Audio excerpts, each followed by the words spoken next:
별장 성접대와 뇌물수수 혐의로 기소된 김학의 전 법무부 차관에게 무죄를 선고한 1심 판결이 항소심에서 뒤집혔습니다. 법원은 오늘 열린 항소심 선고 공판에서 김 전 차관에게 무죄를 선고한 원심을 파기하고 징역 2년 6개월과 벌금 500만 원을 선고했습니다. 앞서 1심에서는 성접대와 뇌물 혐의에 대해 증거가 부족하다며 무죄를 선고하거나 공소시효가 지나 처벌할 수 없다고 판단했는데요. 항소심 재판부는 김 전 차관이 사업가 최모 씨에게 4,300만 원을 받은 혐의를 유죄로 인정했습니다.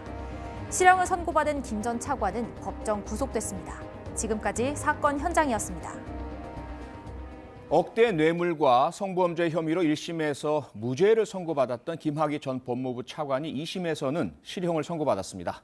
재판부가 유죄로 판단한 이유는 뭐라고 봐야 될까요? 우선 성 관련된 범죄에 대한 유죄 판결은 아니고요. 네.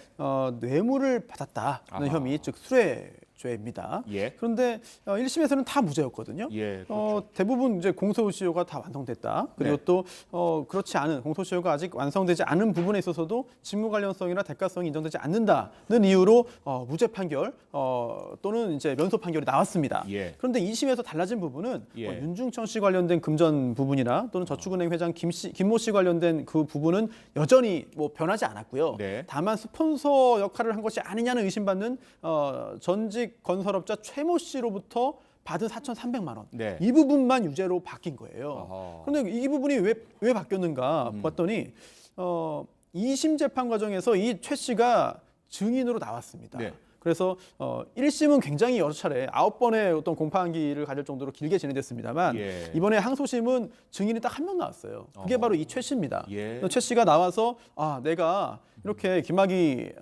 전 법무부 차관에게 청탁도 했고 네. 또 차명휴대전화 만들어서 준 것들 또는 항품권 준 것들 이런 게 다 직무와 관련성이 있다, 대가성이 있다라는 예. 추가적인 증언을 했거든요. 아하. 이런 내용들이 반영되어서 그 부분만 유죄 판결이 선고된 것으로 보입니다. 네, 그런데 손 변호사, 네.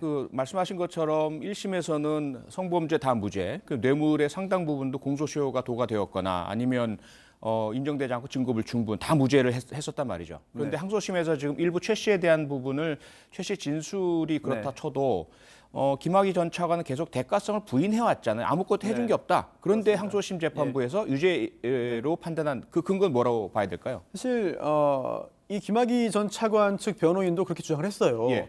이거 검찰 수사 당시의 진술과 다르다. 왜냐하면 이 최 씨도 검찰 수사 당시에서는 이거 대가성 없는 거고요. 이거 직무 관련성 없는 겁니다라고 그랬잖아요. 이야기를 했거든요. 예. 하지만 검찰 진술과 네. 그리고 또 법정에서 위증의 여러 가지 위험을 감수하고 증언을 한 것의 사이에서는 어느 이야기를 믿어야 할 것인지에 대한 이런 판단은 법관의 또 자유심증주의에 이해하는 거거든요. 네, 네. 따라서 2심에서 단 한 명의 증인이 나왔는데 네. 그 최 씨가 그것도 비공개 증언을 했습니다. 네. 이런 상황에서 한 이야기가 훨씬 더 믿을 수 있다는 판단을 재판부가 내린 것으로 보입니다. 네.